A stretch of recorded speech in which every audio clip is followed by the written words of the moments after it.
Bien, mis queridas hermanas, sean bienvenidas a nuestro estudio para el día de hoy. Retomamos luego de un mes que pausamos nuestros estudios y retomamos nuevamente con nuestro tema de por qué soy luterano, Jesús en el centro. Y antes de iniciar, vamos a iniciar con una oración, con la oración justamente la colecta para el día de hoy, que la iglesia recuerda a el siervo Job, a este siervo que sufrió, que padeció mucho, pero se mantuvo en su confesión de fe. Entonces vamos a orar la colecta para el día de hoy. Iniciamos en el nombre del Padre y del Hijo y del Espíritu Santo. Amén. Señor Dios, Padre Celestial, tú mostraste cómo irreprensiblemente verás, temeroso de Dios, justo y santificado, a tu sufriente profeta, al justo Job, por su valentía, lo preservaste a él y por su paciencia nos has enseñado a cada uno de nosotros a cómo vivir en este mundo, quebrantando bajo tu gran misericordia todo lo que nos aqueja, hasta que tú, mientras nos libras de nuestros pecados y nos rescatas del castigo que merecemos. Te pedimos, Padre Santo, y te damos infinitas gracias por el sacrificio de tu Hijo, el siervo sufriente, y te damos infinitas gracias el día de hoy que podemos alabarlo y glorificarlo. A ti y a tu unigénito Hijo, que vive y reina con el Espíritu Santo, siempre un solo Dios, por los siglos de los siglos. Amén. Bien, entonces continuamos con nuestro estudio para el día de hoy de este libro que se titula ¿Por qué soy luterano? Jesús en el centro, y fue escrito por Daniel Preuss. Y bueno, justamente vamos a hacer una recapitulación de los temas que hemos tocado, porque aunque tenemos un mes, si nuestros estudios bíblicos tenemos aproximadamente 2 meses sin utilizar nuestro libro del por qué soy luterano, pero fíjense que cuando iniciamos este estudio, lo iniciamos con estas palabras que para mí son fantásticas, y son palabras que Daniel Preuss escribe tanto al principio como al final de su libro, y él dice, soy luterano por la misma razón que soy cristiano. No es por elección, sino por gracia. Las enseñanzas de la iglesia luterana ponen a Jesús en el centro. Ninguna otra confesión muestra una fidelidad tal a la verdadera palabra de Dios. Ninguna otra confesión glorifica así a Cristo al ponerlo en el centro de todo, lo que confiesa y enseña. Ser luterano quiere decir que verdaderamente todo está relacionado con Jesús. Y eso fue lo que nosotros vimos en la introducción de este libro, de cómo la teología luterana es totalmente distintiva de todas las demás teologías, porque aunque muchas denominaciones hablan sí acerca de Jesús, hablan acerca de la obra redentora, y por ejemplo, podemos ver hace un mes en la Semana Santa como mucha gente conmemoró la Semana Santa, como por ejemplo, allá en Sevilla salieron las grandes procesiones y de los cofrades y todo eso. Jamás estas confesiones colocan a Jesús en el centro de todo. Jesús siempre tiene que compartir su lugar con otra persona. Jesús siempre tiene que compartir su gloria con otra persona, ya sea con María o con alguno de los santos. Pero nosotros, los luteranos, tenemos a Jesús en el centro de absolutamente todo. Y alrededor de Jesús está la iglesia de Cristo. Alrededor de Jesús están sus santos, o sea, cada uno de nosotros. Y fíjense cómo nuestra teología es tan distintiva que aún el catecismo menor de Lutero está estructurado de esta forma, está estructurado con Jesús en el centro, el corazón del catecismo menor de Lutero es el segundo artículo del credo. El segundo artículo del credo nos habla acerca de la persona de Jesús. Nos habla acerca de que creemos que Jesús, verdadero Dios engendrado del Padre desde la eternidad y verdadero hombre, nacido de la Virgen María, es mi Señor, que me ha redimido a mí, hombre perdido y condenado, y me ha rescatado y librado de las garras del diablo, del mundo y de la carne, no con oro ni con plata, sino con su santa y preciosa sangre. Y todo esto lo ha hecho para que yo sea suyo y viva con él en su reino de justicia y verdad. Luego de eso, vimos que el capítulo 1 nos habla acerca de quién es ese Señor que está en el centro de todo. Jesús es el buen pastor y nosotros somos sus ovejas, nosotros somos sus corderos y él como el buen pastor apacienta a su iglesia. Luego vimos el capítulo que, como yo les comentaba, es mi capítulo favorito en todo el libro de El por qué soy luterano. No es que los otros no sean importantes, en lo personal es mi favorito.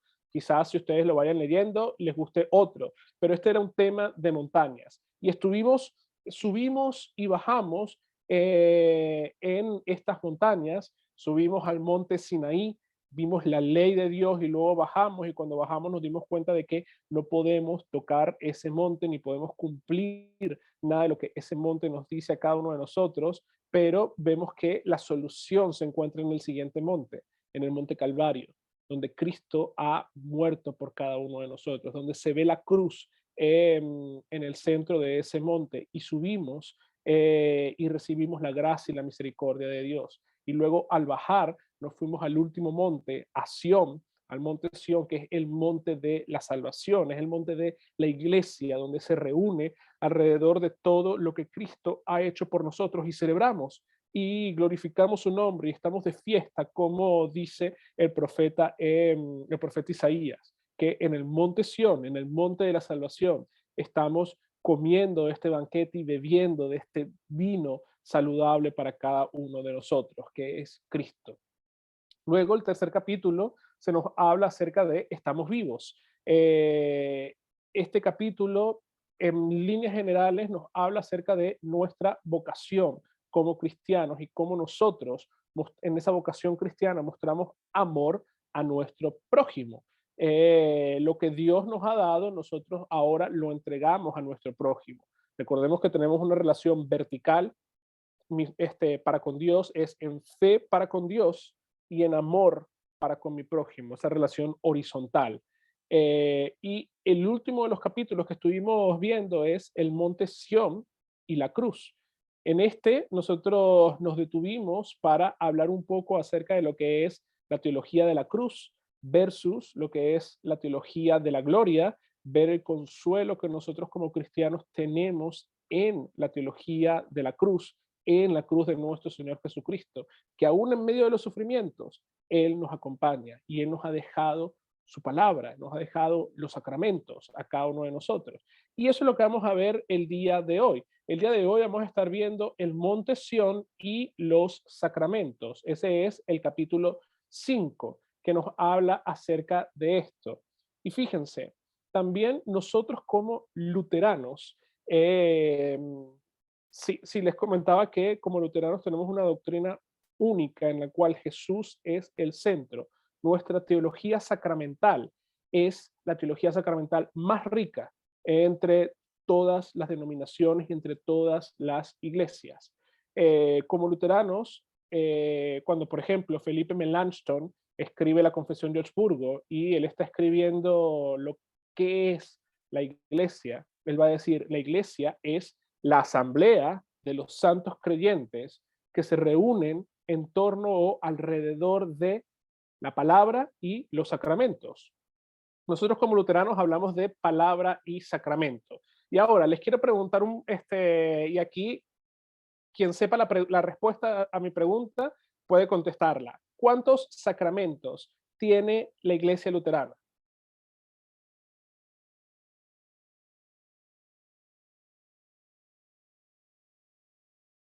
¿Sí? ¿No? Uno. Es que depende, Isaac. Algunos dicen dos y otros dicen tres. Exactamente, exactamente. En líneas generales, o en teoría, como dice Patricia, tenemos dos que son bautismo y Santa Cena, pero vamos a decir así, parte de la tradición o la historia de la iglesia luterana coloca a la confesión y absolución como el tercer sacramento, donde obtenemos perdón y salvación. Como habíamos hablado, o como ya hemos hablado, aun cuando la confesión y absolución no tiene un elemento externo, como si lo tiene el bautismo y la Santa Cena, que es agua, pan y vino, los tres han sido ordenados por Dios y los tres tienen promesa y los tres tienen la entrega de la gracia de Dios. Entonces, en nuestro estudio para el Monte Sión y los sacramentos, vamos a estar viendo dos de estos sacramentos, que son bautismo y Santa Cena. Pero el día de hoy, este capítulo lo vamos a dividir en 2 semanas, porque no quiero robarle o restarle a uno y a otro. Mientras estaba leyendo, que me leí todo este capítulo, me di cuenta de que, bueno, necesitamos sacarle provecho el día de hoy al bautismo y la semana que viene le vamos a sacar provecho a la Santa Cena. Y vamos a seguir viendo estos temas recurrentes en el libro, que son también temas recurrentes para nuestra vida como cristiana, como cristianos. Pero fíjense lo que dice Daniel Preuss en su libro sobre los sacramentos. Él va a decir, los sacramentos no son obras prescritas de piedad que los cristianos han de realizar para Dios, ni son simplemente dos mandamientos más agregados a la segunda tabla de la ley. Los sacramentos son gracia. Los sacramentos son evangelio. Los sacramentos son perdón, vida y salvación. No son lo que nosotros hacemos para Jesús. Son lo que Jesús hace por nosotros. Los sacramentos otorgan a aquellos los que reciben todos los beneficios que Jesús ganó en su vida, muerte y resurrección.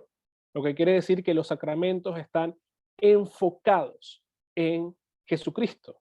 Entonces, vemos que la teología sacramental luterana siempre va a enfocar todo en Cristo. Y los sacramentos están enfocados en nuestro Señor Jesucristo. Y vamos a ver a lo largo de todos estos, de este estudio, o de estos dos estudios, la razón y el por qué. Pero es porque es la gracia de Dios ganada por Cristo Jesús en el Calvario, dada a cada uno de nosotros. Mientras otras denominaciones también tienen su teología sacramental, pero es una teología sacramental basada en una obra humana / sagrada. Para nosotros es toda la obra es sagrada, toda la obra es de Cristo, toda la obra es de nuestro Señor Jesucristo y de lo que Él hace por nosotros. Y esto no es un invento de Lutero, y esto no es algo muy bonito, no, es muy bonito efectivamente, pero no es una invención de Lutero, es lo que la palabra de Dios nos enseña a cada uno de nosotros. Y ahorita vamos a ver los textos o el texto fundante, el texto que instituye, el texto institucional del bautismo. Pero fíjense, cuando nosotros tenemos una confusión en esta teología de lo que es ley y evangelio, también vamos a confundir los sacramentos, porque los sacramentos, como dice aquí Daniel Preuss, no es ley, no es un sacrificio que uno hace o entrega o otorga al Señor. Como por ejemplo, cuando vamos a alguna misa católica romana, vemos que el sacerdote dice, oh Señor, acepta este sacrificio incruento que tu pueblo te da. El único sacrificio que Dios quiere es nuestro sacrificio de alabanza y adoración, que nosotros alabemos y glorifiquemos a nuestro Señor. Y vamos a ver cuando quizás tengamos un estudio sobre la liturgia, los elementos sacrificiales y los elementos sacramentales dentro de la liturgia. Pero los sacramentos son eso, son sacramentales, es Dios viniendo a cada uno de nosotros. Entonces, fíjense, aquí tenemos el texto fundante del bautismo. Esto es un texto bastante conocido, que es la Gran Comisión, Mateo 28 del 18 al 20, cuando Jesús dice, toda autoridad me es dado en el cielo y en la tierra. Por tanto, id y haced discípulos a todas las naciones, bautizándolas en el nombre del Padre y del Hijo y del Espíritu Santo, y enseñándoles a que guarden todas las cosas que yo les he mandado. Yo, por mi parte, estaré todos los días con ustedes hasta el fin del mundo.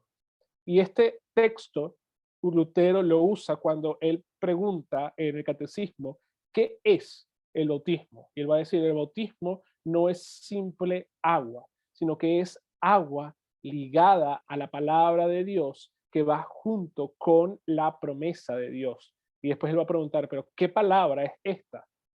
Y va a citar a Mateo 28, diciendo, toda autoridad me ha sido dado en el cielo y en la tierra. Id y bautizar, vayan y bauticen, hagan discípulos en mi nombre. Entonces, Cristo, esto no es, si quieren, bauticen. No, no, no. El bautismo, o sea, Dios, Cristo mismo lo instituye antes de la ascensión a los cielos y la fe busca ser bautizada. Y ahorita vamos a estar viendo un poco este tema de por qué, por ejemplo, nosotros como luteranos bautizamos a los infantes. Y vamos a ver la profundidad teológica que se encuentra en cuanto a la teología del bautismo. Entonces, nuevamente, aquí está la pregunta. ¿Por qué muchas iglesias rechazan el bautismo de infantes? Y antes de contestar esta pregunta, quizás nos tendríamos que hacer otra pregunta. ¿Será que nosotros estamos en el error? Porque vemos, por ejemplo, varias denominaciones que se han juntado y han dicho, no, no, no, no, no, el autismo de infantes no puede ser, porque ellos no pueden hablar, ellos no pueden decidir, ellos no pueden, sus padres están decidiendo por ellos. Entonces, no, no, no, no puede ser porque el bautismo es una decisión que toman las personas. Pero fíjense que nosotros como iglesia no estamos en el error. En el error están los otros. Y sonará muy arrogante de mi parte decir esto, pero vamos a ver lo que la palabra de Dios nos dice en cuanto a esto. Y fíjense que no solamente la palabra de Dios, sino también parte de la tradición de la iglesia, por siglos no tuvieron que preocuparse o no se preocupaban por este tema, porque la iglesia conocía verdaderamente lo que era el bautismo. San Agustín se le denomina el doctor en el bautismo por su conocimiento y por lo que aportó a la iglesia. Y Lutero se va a tomar de, vamos a decir así, de los tratados y de la teología agustiniana sobre el bautismo para desarrollar junto con la palabra de Dios toda la teología bautismal luterana. Pero fíjense que a medida de que, vamos a decir, la iglesia se fue expandiendo y el imperio romano se fue expandiendo y otras culturas empezaron a entrar dentro de la iglesia, las supersticiones también empezaron a meterse en la mente humana. Y cuando mi razón, cuando mis cosas empiezan a entrar dentro de lo que es la teología, empiezan a cambiar muchas cosas. Y la realidad por la cual muchas denominaciones rechazan el autismo de infantes tiene raíces teológicas y filosóficas bastante profundas. Y esto tiene que ver, y quizás esta palabra va a ser bastante rimbombante, pero todo tiene que ver con la antropología. La antropología es el estudio del hombre. Y hay dos tipos de antropología bíblica. Está la antropología positiva y está la antropología negativa.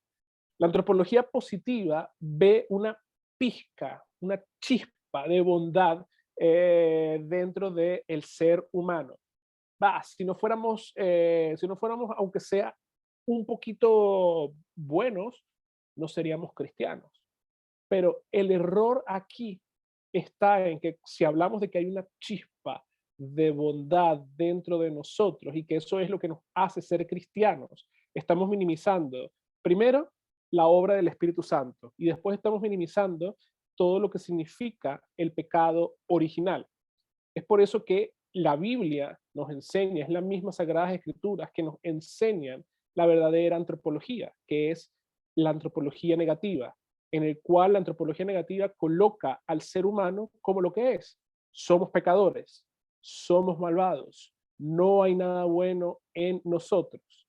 Y es por esa razón que nosotros necesitamos al Hijo de Dios, necesitamos a Cristo, necesitamos que Él salga a nuestro encuentro y nos busque. Y fíjense lo que va a decir Daniel Preuss. El bautismo es un acto de Dios hacia la gente, en donde Él otorga su gracia al ser humano pecador. Toda gente es pecadora y esto incluye a los bebés. Por lo tanto, todos necesitamos del bautismo. Entonces, el bautismo es un acto de Dios, no es mi decisión, es la obra que Dios hace para cada uno de nosotros. Y miren, si todavía no me creen, vean lo que dice la palabra de Dios. El salmista dice, he aquí, en maldad he sido formado y en pecado me concebió mi madre. Y Jesús le dijo a Nicodemo, lo que es nacido de carne, carne es. Y en ese mismo argumento Jesús le va a decir, es necesario nacer de nuevo, es necesario nacer de agua y de espíritu. Y cuando Jesús está hablando del agua y del espíritu, está hablando del santo bautismo, donde nacemos de nuevo. Y vamos a ver que el apóstol San Pablo va a hablar acerca de este lavamiento, de la regeneración, que es un nuevo nacimiento, que es el nuevo nacimiento en Cristo Jesús. Entonces, aquí vemos la importancia de enfatizar el bautismo de los infantes. Y fíjense, por ejemplo, que el texto fundante del bautismo, el texto institucional, nos dice hacer discípulos a todas las naciones. Y cuando hablamos acerca de todas las naciones, estamos hablando de niños también. Entonces, fíjense, por ejemplo, Daniel Preuss va a ir al libro de Hechos de los Apóstoles y va a hacer un excelente estudio sobre este libro de Hechos de los Apóstoles y en específico sobre la predicación de Pedro el día de Pentecostés. Recordemos que cuando Pedro se levanta en representación de todos los demás apóstoles, él va a predicar un sermón con ley y evangelio. Y la ley, que es poderosa para machacar nuestros corazones, para decirnos que somos pecadores y que merecemos la ira de Dios, el apóstol Pedro les va a decir, ustedes fueron los que mataron al Señor Jesucristo. Ustedes lo llevaron a la cruz del Calvario. Ustedes gritaron, crucifíquenlo, crucifíquenlo, crucifíquenlo. Y ese sermón también es para nosotros, porque nuestro pecado llevó a Jesús a la cruz del Calvario. Pero cuando todas estas personas quedaron impresionadas por la descripción que hacía el apóstol Pedro de la condición de ellos, de su condición pecadora, ¿qué fue lo que ellos preguntaron? ¿Qué haremos? Y el apóstol Pedro les contesta, y me fascina esta respuesta del apóstol San Pedro, arrepiéntanse y bautícense cada uno de vosotros en el nombre de Jesucristo. Y aquí nos va a decir para qué hay que bautizarse, para el perdón de los pecados y recibirán el don del Espíritu Santo, porque para vosotros es la promesa, y miren, y para vuestros hijos, y para todos los que están lejos, para cuantos el Señor nuestro Dios llamare. Entonces, aquí vemos, por ejemplo, varias cositas. El apóstol está diciendo, arrepiéntanse de sus pecados, ya la ley hizo su efecto, ya la ley trituró su corazón y el apóstol San Pedro no va a seguir triturando ese corazón, sino está diciendo, arrepiéntense. ¿Qué significa esto? Cambien su manera de vivir y ahora bautícense cada uno de ustedes en el nombre de Jesús para el perdón de los pecados. Entonces, yo me acuerdo que muchas personas pentecostales peleaban conmigo porque ellos me decían que el bautismo no otorga el perdón de los pecados, que el bautismo es como un mero, como ellos siempre quieren ver, todo simbólico, como un momento en el cual uno toma la decisión de seguir a Cristo y bueno, ahora uno se hace miembro de la iglesia y es como el rito de que te da acceso, el rito de iniciación que te da acceso a la iglesia. Y efectivamente, el bautismo es un rito de iniciación, es un rito de transición de ser, vamos a decir así, del reino del diablo, ahora somos parte del reino de Cristo. Pero vamos a decir así, muchas denominaciones cristianas no lo ven de esa forma, no lo ven de esa transición de salir del reino del diablo ahora al reino de Cristo, sino simplemente lo ven como la entrada para la iglesia. Y hay otros que dicen que uno tiene que seguirse, cada vez que uno peca, uno tiene que rebautizarse, porque entonces el bautismo anterior no ha tenido efecto. Pero fíjense cómo aquí el bautismo es uno solo, porque el apóstol San Pablo también va a decir un solo bautismo, y es para el perdón de los pecados, donde recibimos el Espíritu Santo de Dios. Entonces, Dios demanda fe, pero Dios también da la fe que Él demanda en el bautismo. Y Él va a decir, esto no es solamente para ustedes, sino es para sus hijos. Y lo mismo vamos a tener en el mismo Hecho de los Apóstoles, vamos a tener en Hechos 16, cuando Lidia se convierte y se bautiza. Lidia y su casa se bautizaron. Cuando habla de su casa, está hablando de todos los que vivían en esa casa. Y eso incluye a niños. Cuando el carcelero de Filipo también se bautizó, él se bautizó con los suyos. Entonces vemos que los niños jamás fueron excluidos y los infantes jamás fueron excluidos de la fórmula del bautismo. Fue la teología contemporánea la que empezó, bueno, en la época de la Reforma también estaba un movimiento, los anabaptistas, que no bautizaban a los niños porque hablaban de esto mismo también, de que no había una conciencia, de que no había un razonamiento, de que ellos no podían expresar la fe. Pero por eso es que los niños que no pueden hablar y no pueden expresar su fe, tienen a padres y padrinos que hablan por ellos, y en las promesas bautismales, en los votos bautismales, tanto los padres como los padrinos prometen instruir en la verdadera fe cristiana a estos niños. Pero eso no quiere decir que un niño no tenga fe, porque los niños tienen fe, y si sus padres han llevado a sus hijos a la iglesia desde la concepción, y ellos han escuchado la palabra de Dios desde el vientre de su madre, el Espíritu Santo, nos dice también nuestra confesión, obra la fe donde y cuando le place en aquellos que oyen la palabra de Dios. Porque la fe, va a decir el apóstol San Pablo, viene por el oír, y el oír la palabra de Dios. Entonces, Preuss va a seguir su argumento y él va a hacer esta pregunta. Entonces, ¿cómo nos salva el bautismo? El bautismo nos salva aplicándonos el perdón que Jesús ganó para nosotros en la cruz. El apóstol Pablo presenta una fascinante ilustración en la carta a los Romanos para demostrar que el bautismo, de hecho, trae perdón. ¿O no sabéis que todos los que hemos sido bautizados en Cristo Jesús hemos sido bautizados en su muerte? Porque somos sepultados juntamente con Él para muerte por el bautismo, a fin de que como Cristo resucitó entre los muertos para la gloria del Padre, así también nosotros andemos en una nueva vida. Entonces aquí vemos cómo el bautismo nos trae de muerte a vida, cómo el bautismo nos une a nuestro Señor Jesucristo, cómo el bautismo nos hace ser llamados cristianos a cada uno de nosotros. Y el ser llamados cristianos es vivir bajo la cruz de nuestro Señor Jesucristo. Y Jesús asume nuestra carne para morir por nosotros. Jesús asume nuestra carne para cumplir lo que la ley de Dios no nos dejaba cumplir a nosotros. Entonces, por ejemplo, en estos días tuve una clase de catecismo, y me acuerdo que mientras estábamos estudiando los mandamientos, todavía estamos estudiando los mandamientos, esta persona con la que yo estoy instruyendo me dice, pastor, pero cada vez que vamos estudiando uno y otro mandamiento, se me hace más difícil, o sea, se hace más difícil poder cumplirlos y poder agradar a Dios. Y efectivamente, es difícil.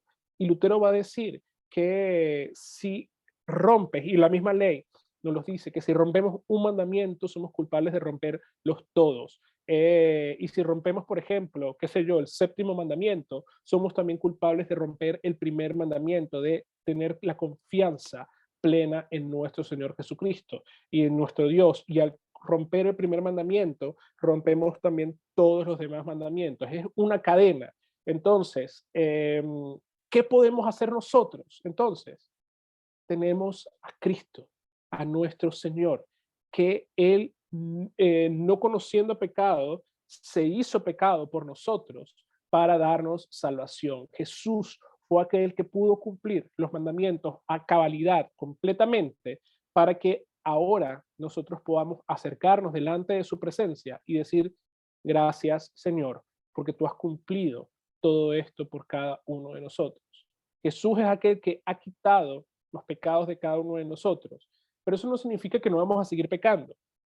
Diariamente seguiremos pecando, pero por eso tenemos el bautismo, donde podemos volver todos los días a esas aguas para ser purificados, para ser limpiados. Y esto es lo que Juan el Bautista apunta cuando él dice, he allí el Cordero de Dios que quita el pecado del mundo. Ser bautizado en la muerte de Jesús implica que nuestros pecados son sacados y son colocados en la cruz de nuestro Señor Jesucristo y han muerto.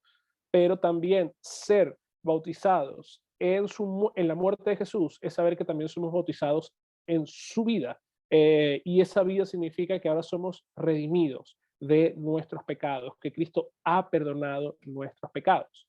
Entonces, Preuss va a seguir diciendo, como fuimos bautizados en la muerte de Jesús, y así como Él resucitó de la muerte a la vida de gloria, nosotros también vamos a ser, también vamos a resucitar para una vida gloriosa. Esa vida comienza aquí en la tierra, cuando nuestra vieja naturaleza pecadora ha sido matada y sepultada en las aguas del bautismo. Esta nueva vida disfruta de perdón, en la que todo lo que pudo habernos causado y condenado ha sido matado y ya no puede tocarnos. Ahora somos absolutamente santos, puros e inocentes delante de Dios. Entonces necesitamos recordar que, y esto también es distintivo en la teología luterana, nosotros vivimos en una eterna tensión. Y esta tensión, por ejemplo, que vivimos mayormente es que somos santos, pero a la vez pecadores. Somos santos redimidos por Cristo Jesús, pero también somos pecadores y a diario estamos luchando. Esto no significa hablar acerca de la muerte y que, ay, que ya no tengo pecado. No significa que ya yo no tengo pecado. No. Y el hecho de ser cristiano no significa que no nos vamos a equivocar más. Nos equivocamos. A diario nos equivocamos. A diario cometemos pecado contra Dios y contra nuestro prójimo. Pero a diario también Dios nos llama a ahogar el viejo hombre, empezar en arrepentimiento diario.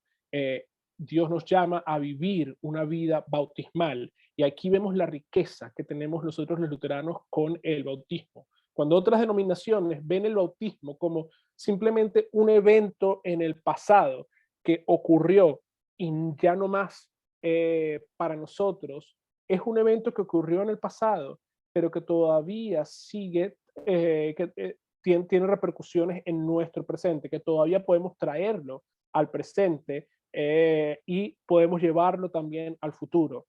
Nuestro bautismo, el círculo de nuestro bautismo, nuestra vida bautismal, va a terminar el día en que nosotros exhalemos nuestro último aliento aquí en esta tierra, el día que estemos en el cielo con nuestro Señor Jesucristo. Y fíjense, Preuss va a traer esta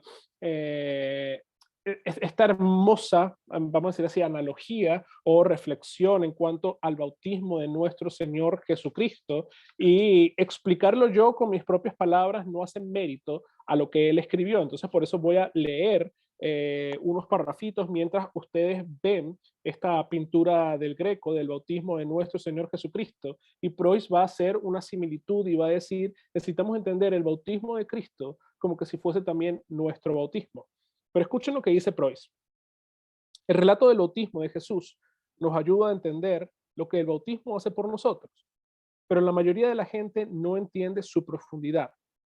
Es típico que los cristianos se enfoquen en la complacencia del Padre hacia Jesús, que es un tema importante, o quizás reflexionen en cómo este relato demuestra la historia de la Trinidad. El Padre que habla desde el cielo, si se acerca al Hijo, que está en la tierra, el Espíritu Santo que desciende del cielo en forma de paloma. O quizás ponen el enfoque en la afirmación del Padre de que Jesús es su Hijo. Es importante conocer estos aspectos, pero no podemos apreciar la plenitud del relato del bautismo de Jesús a no ser que conozcamos cómo éste tiene que ver con nosotros personalmente. Y esta historia tiene mucho que ver contigo. Después de todo, como vimos cuando consideramos el concepto de la sustitución, todo lo que Jesús hizo, incluyendo su bautismo, lo hizo por ti, no por él mismo. De hecho, Jesús no necesitaba ser bautizado, ni aún nacer o morir. No hizo nada de esto para sí mismo. Lo hizo todo por ti. Y también el bautizarse por nuestra causa. Cuando entendemos que el bautismo de Jesús fue para nosotros, adquiere un sentido totalmente nuevo. Cuando escuchamos, por ejemplo, las palabras del Padre diciendo, este es mi Hijo amado en quien me complazco, nos damos cuenta de que Dios el Padre está hablando no solamente acerca de Jesús, sino que también está hablando acerca de cada uno de nosotros. Cuando vemos el Espíritu Santo descendiendo del cielo en forma de paloma, sabemos que por cuanto Jesús es nuestro sustituto, el Espíritu Santo también está destinado para cada uno de nosotros. Cuando fuimos bautizados en Cristo, todo lo de Cristo llega a ser de nosotros. Qué hermosas palabras nos trae aquí Preuss y qué hermoso entendimiento, no solamente del bautismo de nuestro Señor Jesucristo, sino del bautismo en general, que es un medio de gracia, es Dios viniéndonos a nosotros, es Dios colocando su perdón, colocando la vida que Cristo ha ganado para cada uno de nosotros, dándonos la salvación. En el bautismo, el cielo se ha abierto de par en par para cada uno de nosotros. Y cada vez, por ejemplo, Lutero va a decir, cada vez que laves tu cara, recuerda tu bautismo. Cada vez que nosotros pedimos perdón, cada vez que nosotros nos hacemos la señal de la cruz, cada vez que nosotros recordamos nuestro bautismo, también podemos tener la confianza plena de que por el bautismo el cielo se ha abierto de par en par para cada uno de nosotros. Entonces, fíjense que Preuss va a hacer todo este argumento diciendo que alguna gente se va a burlar de nosotros al atribuirle semejante poder maravilloso al bautismo. Nos acusan de ser supersticiosos por cuanto creemos que el agua tiene un poder mágico para hacer estas cosas.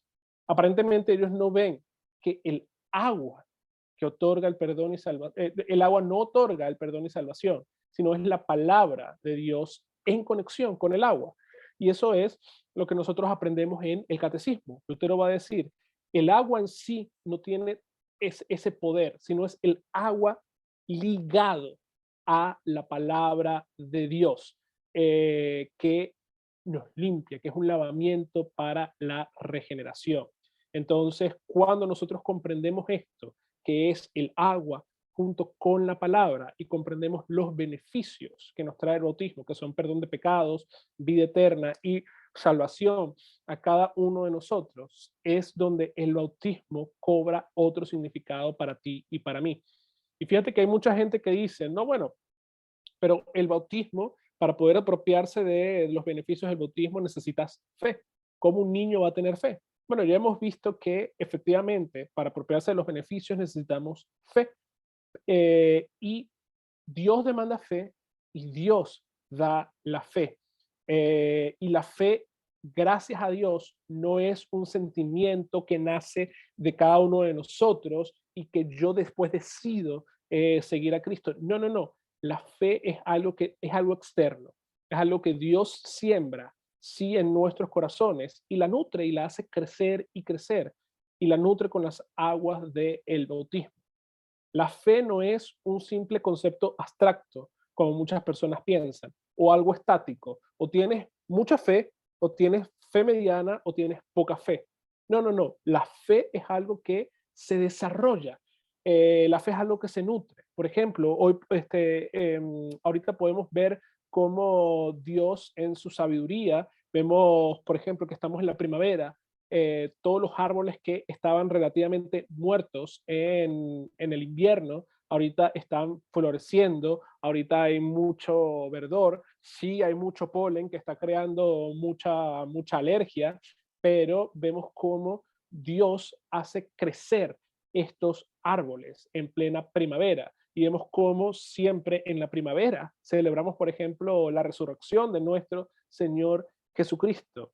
Y la fe, así como Dios hace crecer las plantas, así Dios hace crecer nuestra fe, porque la fe es algo orgánico. Fíjense, y fíjense que no es un invento de nosotros, sino también es algo que la misma palabra de Dios dice. Porque cuando el apóstol Pablo dice, cuando era niño, hablaba como niño, él se está refiriendo que cuando él era un niño espiritual, hablaba como un niño espiritual, con conceptos básicos y esto y aquello. Pero ahora como un adulto espiritual, ahora habla cosas de adulto espiritual. Y el mismo Jesús va a decir, de lo que sabemos, hablamos, y de lo que hablamos, testificamos. Entonces, Dios nos hace crecer. Y el mismo apóstol San Pablo va a decir, mamen la leche espiritual, que es la palabra de Dios. Tanto la fe como la iglesia es orgánica. Crecen, se desarrollan, respiran. La fe inhala la palabra de Dios y luego exhala en confesión lo que ha recibido. La fe siempre quiere ser proclamada, la fe siempre quiere expresarse. Y eso es la dinámica de la fe. La fe, y uno respira eso, uno inhala la palabra de Dios y exhala esa misma palabra de Dios en confesión hacia las demás personas. Entonces, fíjense, Preuss va a seguir hablando y él va a decir, en vista de esta maravillosa promesa que nos trae el bautismo, estoy asombrado cuán indiferente, y fíjense esto, que es verdaderamente cierto, cuán indiferentes son muchas personas en relación a su bautismo. Cada uno, por ejemplo, desde los 3 o 4 años conoce el día de su nacimiento, su cumpleaños, pero desde el primer año nos están celebrando nuestro cumpleaños, pero no conoces el día de tu bautismo. Nos parece raro escuchar a alguien decir que para él su fecha de nacimiento no tiene importancia, pero parece que es exactamente la actitud que muchos tienen en relación a el bautismo. Pablo le dice a Tito, en cuanto a que somos bautizados, Dios nos salva y el Espíritu Santo nos da un nuevo nacimiento, una nueva vida. Entonces, a mí me encanta esto y, por ejemplo, siempre en mi casa no tenemos como una fiesta, pero siempre se recuerda y siempre hay felicitaciones por el día de, por ejemplo, de mi bautismo. El 26 de noviembre yo celebro el día de mi bautismo, el día en el cual yo nací nuevamente en Cristo Jesús. Efectivamente, yo celebro mi cumpleaños el 9 de noviembre, pero también celebro mi cumpleaños espiritual el 26 de noviembre, donde nací de nuevo para Cristo Jesús, para su iglesia. Entonces, necesitamos rescatar esto. Y ya para ir finalizando, Preuss va a terminar todo su argumento del bautismo diciendo, nuestro Señor nos quiere limpios y el bautismo nos limpia. No es realmente el agua que hace esta limpieza, sino la palabra de Dios que está en unión con el agua y la fe que confía en la palabra de Dios en el agua. Como dice Lutero en el Catecismo Menor, porque sin la palabra de Dios, el agua es simple agua y no bautismo. Pero con la palabra de Dios es agua de vida, llena de gracia, un lavamiento de regeneración en el Espíritu Santo. El bautismo nos limpia, no porque el agua es aplicada de una manera determinada, sino porque el agua está en unión con la palabra de Dios. Después de todo, el pecado no puede ser quitado por simple agua. El agua tiene que estar combinado con la palabra de Dios que lava el pecado. Entonces, no importa cómo nos hayan aplicado el agua, si fue en un río, si fue en una pila bautismal gigantesca, si fue como estas antiguas pilas bautismales que, por ejemplo, todavía los ortodoxos mantienen de estos baptisterios, o si nos rociaron el agua en una pila bautismal pequeña, o incluso, por ejemplo, a mí me tocó en un momento dado vamos a decir así, en un ICU, en una unidad de cuidados intensivos, pero neonatal, bautizar a un bebé que no se sabía si iba a vivir o no, y simplemente puede ponerle una gotita de agua en su frente y decir, te bautizo en el nombre del Padre, y del Hijo y del Espíritu Santo. Esa gotita de agua ligada a la palabra de Dios lava, regenera, bautiza a esa persona. Entonces, no es la cantidad, sino lo que va ligado junto con la palabra de Dios. Y ahora, para terminar, quiero terminar con un himno que les invito desde sus casas a que no solamente lo escuchen, sino que puedan cantarlo, que se titula Bautizado en Cristo Soy.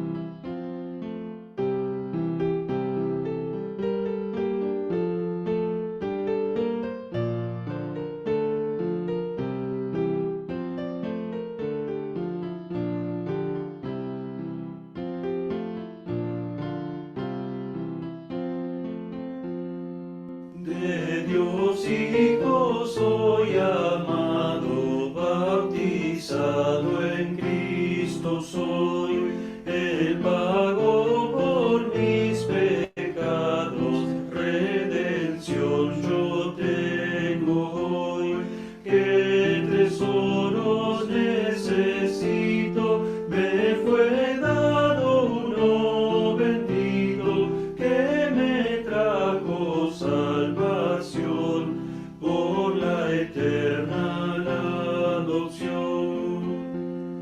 Culpa ya no me condena, bautizado en Cristo soy, pues la fe hoy me consuela, perdonado al cielo voy.